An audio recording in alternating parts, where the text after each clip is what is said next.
Lazare hésitait à chanter. Il s'assit sur un tronc et consulta les psaumes. Il avait froid, soif, et le pistolet lui brûlait la main. Le spectacle des tours était inattendu. Le port, les reflets, les barques dont la coque envoyait des signaux. Au moins, pensa-t-il, la journée sera claire. Les tours les plus hautes s'élevaient à des hauteurs vertigineuses. Très sommairement, Lazare procéda au découpage de la réalité.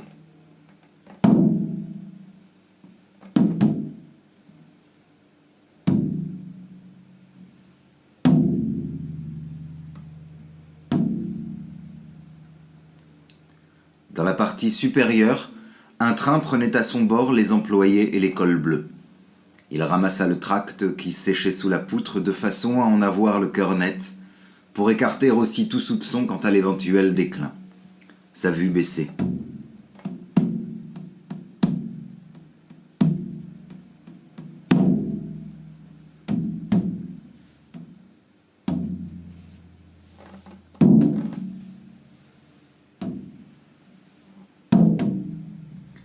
Malgré la mauvaise tenue de l'ancre, la partie inférieure se présentait comme un engendrement. Lazare doutait que le même sourd fût à l'origine des deux textes. La distance par rapport aux mots n'apparaissait plus comme une possibilité, mais comme une séparation, un déchirement imposé par la nécessité.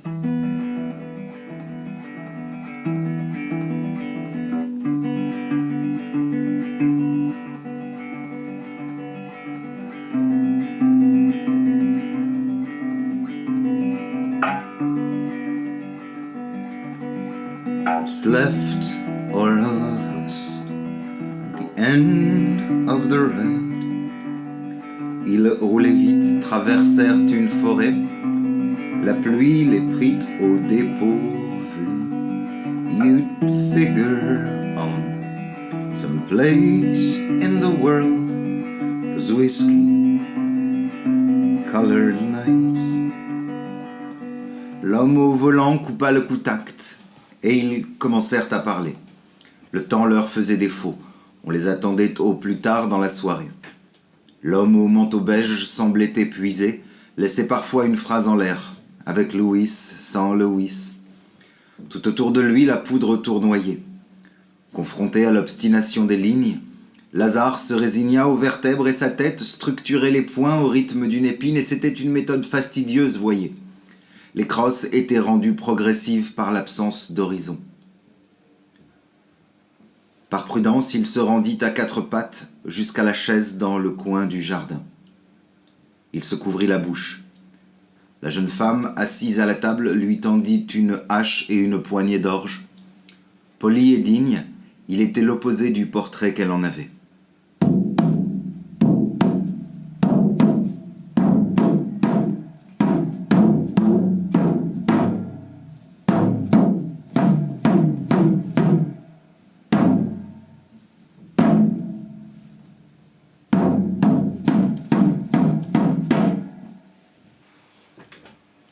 Ils restèrent ensemble un long moment. Les dunes périclitèrent, le tour fut à peu près complet. La glotte, les toupes, le poteau télégraphique, rien n'entravait le mouvement des pales et la calotte céda. Ça n'était pas la somme des choses tues ou celle des marques au front, plutôt l'ordre de croix malmené par deux salves. Lazare gardait pour lui la gratitude. Cela se traduisait par le risque de la plus grande incompréhension, mais la gratitude tenait à ce que le risque demeurât germe cercle clos, et Lazare faisait son possible pour que la jeune femme l'entendît. La nuit était tombée.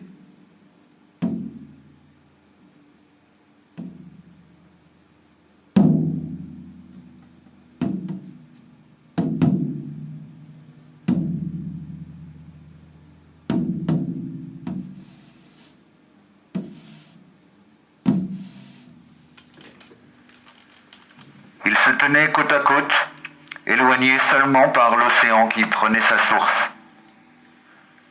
Ils dépassèrent la plateforme et la gare de triage, marquèrent une pause à l'entrée du Parlement, tournèrent finalement le dos à la colonne de châtaigniers. Dans la poche de Lazare, le tracé des sphères était préservé, famélique et glorieux. Lazare, au terme de la lutte, prit la décision d'intervertir les modulations. Voilà donc le lieu où le singe perd la trace. Lazare évalua la synthèse à l'aune des tentacules. La tête entre les mains, recroquevillé sur le trottoir, le juif se perdait en spirale. Il mordit la jambe d'une femme et manqua d'écorcher un vieillard.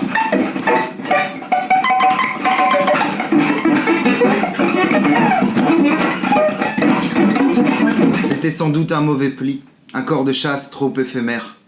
La même question revenait. Qu'ai-je fait de la bénédiction ?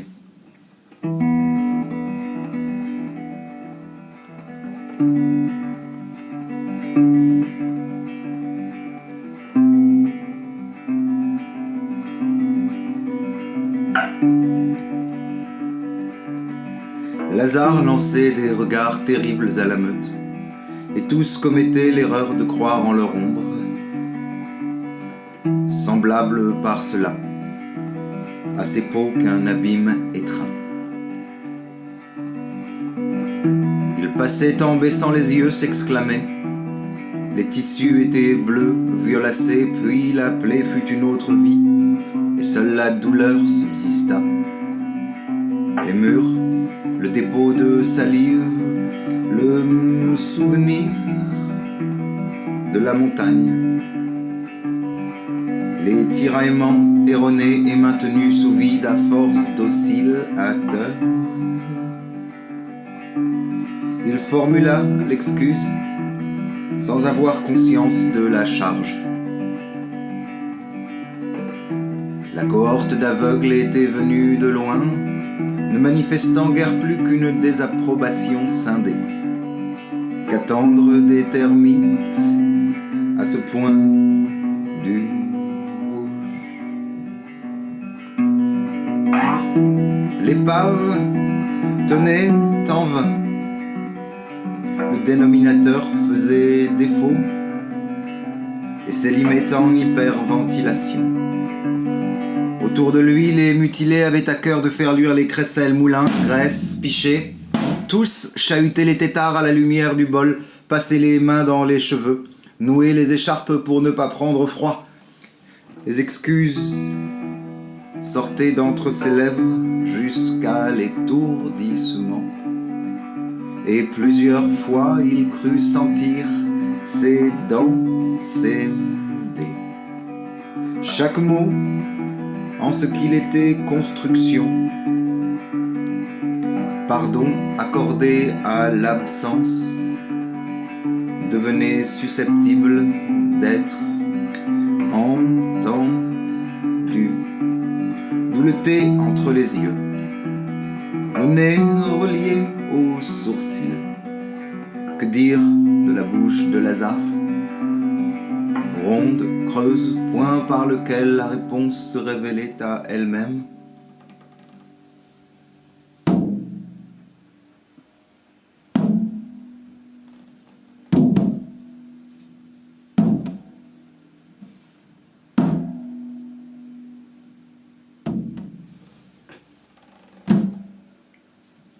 Lazare s'enfonça dans la pupille du singe, bercé par les diodes.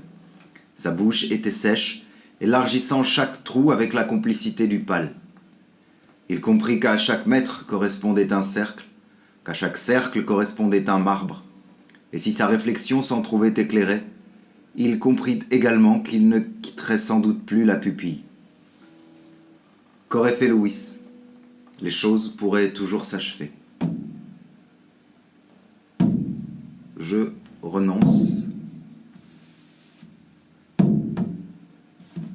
Les équations brûlèrent tour à tour, et sa main prit une ampleur presque apatride.